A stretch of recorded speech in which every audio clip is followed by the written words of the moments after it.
Indie publishing is often seen as a beacon for creative freedom, a space where authors can bypass traditional gatekeeping and bring their stories directly to readers. It's a world built on empowerment, collaboration, and a shared passion for storytelling. However, like any industry, indie publishing has its dark side, and this is the one that always kind of bugs me. And I've been in these circles, the exploitation of creators. I'm Will, I host the Board Book Geek. Like, sub, share this video. And memberships and Patreon are available for exclusive content you'll never get anywhere else. Let's be real. From deceptive vanity presses to overpriced services and unethical collaborations, exploitation in the indie world can tarnish its otherwise really fun and vibrant community that it's built. Let's take a closer look at how this exploitation happens and why it's so damaging. Let's be honest here. I'm talking about a very specific subset before everyone gets all offended, but I know people that have fallen for this, and a lot of what I'm talking about here comes from their experiences, and a couple of mine too. So let's start. Vanity presses have been around for decades, preying on hopeful authors by promising them a pathway to publication at a ridiculous cost. In the indie era, these companies have rebranded themselves as hybrid publishers or assisted self-publishing services to appear more legitimate. They offer authors editing, cover design, and getting their book out there, but they often fail to deliver anything remotely professional. Many vanity presses use ridiculously high-pressure sales tactics to convince authors to sign contracts that require thousands of dollars up front. Once the money is paid, the author is left with usually a poorly edited manuscript, generic covers, and minimal marketing support. Worse, these presses may retain the rights to the author's work or take a large percentage of the royalties. And that is financially and creatively draining. Let's be real. The only thing you can really do about it is educate yourself about what true self-publishing entails. A legitimate self-publishing experience allows authors to hire professionals on a freelance basis, while retaining full rights and control over their work. If a company requires large upfront fees or doesn't outline its services, or both, it's a huge red flag. Run away as fast as you can. And I don't think I could do a video like this and not talk about one of the elephants in the room. There are a lot of people that offer courses and coaching services. Many experienced writers and marketers have started offering courses and coaching services to help others navigate the publishing process.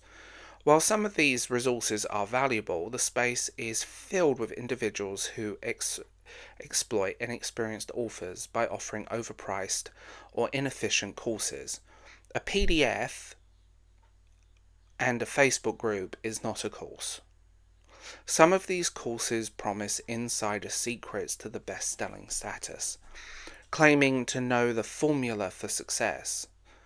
They often come with hefty price tags too, sometimes running into thousands upon thousands, and prey on the natural anxiety and ambition of new writers. Many writers walk away from these programs feeling disappointed and no closer to their goal, and that's come from several friends of mine. Now, before purchasing a course or a coaching service, research the provider thoroughly. Look for reviews from other writers, ask questions about what they include, and be wary of anyone promising guaranteed success. Publishing is a complex industry, and no single course can cover everything you need to know. Often, free or very low-cost resources from countless providers offer just as much value. And I'm not joking. Look around, you'll find it. Many people do them for free on their YouTube channels. It's amazing. And some of them are fantastic. Some of them do it on their blog. Some of them do it in other places. Sometimes just seeing what other writers are doing will help you. Look for someone with some success and see what they're doing and go from there. It's not that difficult. Marketing is one of the biggest challenges many indie authors face. It's an area where predatory companies thrive. These services often promise boost book sales, improve visibility, or manage advertising campaigns, but fail to deliver on these promises. Common tactic includes selling fake reviews, running poorly targeted ads, or charging ridiculous fees for generic cutter strategies. Not only are these practices inefficient, but they also harm the writer's reputation. For instance, platforms like Amazon penalise authors who use fake reviews, which can result in an account ban, although fake reviews seem to be rife on that platform. A trustworthy marketing service should offer clear, detailed strategies tailored to your book and audience. They should be transparent about their methods and provide examples of their past success. If a service promises quick fixes or a vague guarantee, don't bother. That's it. Ask questions, but I doubt they will do anything that's particularly useful for your book. And that's being really honest. Collaborations and co-author projects are the hallmark of the indie community. It allows writers to pool their talents and reach new audiences. Unfortunately, these partnerships can sometimes turn sour. In some cases, one author ends up doing the majority of the work, writing, editing, or marketing, while the partner reaps the benefits. In other scenarios, disputes arise over creative control, profit splits, or credit. Without clear agreements in place, these situations can be extremely damaging and leave you, just purely for your own well-being, on that weird knife edge. Always use a writer's contract when entering a collaboration. If the person is unwilling to sign a contract, run. Outline each person's responsibilities, how the profits will be divided, and what happens if one party doesn't fulfill their obligations. Open communication and clear expectations are the foundation. Always sign a contract. Never just go in it willy-nilly. Sign a contract. Make sure they sign a contract. Don't think, oh, my friend wants to. Even if you're friends, sign a legal contract. And by the way, you can get these templates for free online. You can outline everything. It's not that difficult, I promise. Now, exploiting aspirations. This is the one that is more personal, and I'm not going to go into too many details, but I'm going to just lay it out. What makes this exploitation particularly bad is it preys on dreams and aspirations of authors. Many writers enter the indie space with high hopes and a willingness to invest in their craft. They're passionate and driven and eager to succeed, but this vulnerability can make them easy targets for those looking to profit from their ambitions. Exploitation in the indie publishing world doesn't just harm the individual authors, it undermines the entire community. Creators feel cheated or burnt, it fosters disillusionment and distrust. This toxicity can spread, and it makes it harder for legitimate professionals and services to thrive. So, here we go. We're coming to the crescendo of this, and we might as well. How the indie writer, indie community can fight back.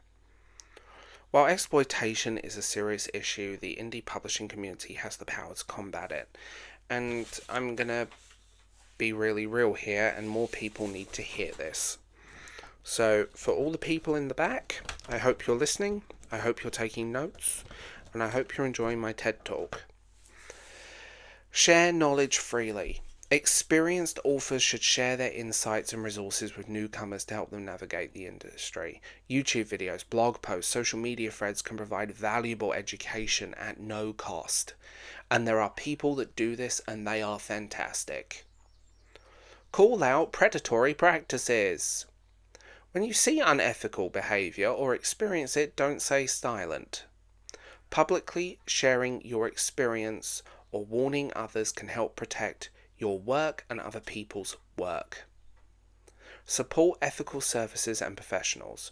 Promote editors, cover designers, marketers, and other professionals who offer fair, transparent services. Recommendations from trusted authors will go they'll go further than most people realise, and it opens doors and will help them in the long run as well as yourself. Encourage the use of contacts, whether it's for a co-authoring agreement, marketing service, or other collaborations. Insight on writing contracts will protect all parties involved. Never do anything without a contract. And finally, foster a culture of transparency. From being open about your own successes and failures and lessons learned to just being open. Don't romanticize this process. Too many people sit there and tell you how wonderful it is, but they're so unwilling to talk about the negative. The indie publishing world is built on creativity and collaboration and the belief that everyone's voice deserves to be heard. Exploitation has no place in indie publishing or anything. By staying informed, supporting one another, and holding bad actors, wink wink nudge nudge, accountable, we can ensure that the indie publishing remains a vibrant and empowering industry for the creators. And unfortunately, it is an industry. It functions a lot like traditional publishing now. Now, I want to know, have you encountered any exploitation in your indie publishing journey or creator journey? Share your stories in the comments below. Your experience can help others avoid similar pitfalls. Let's work together, create a safer, stronger indie publishing space where everybody can thrive.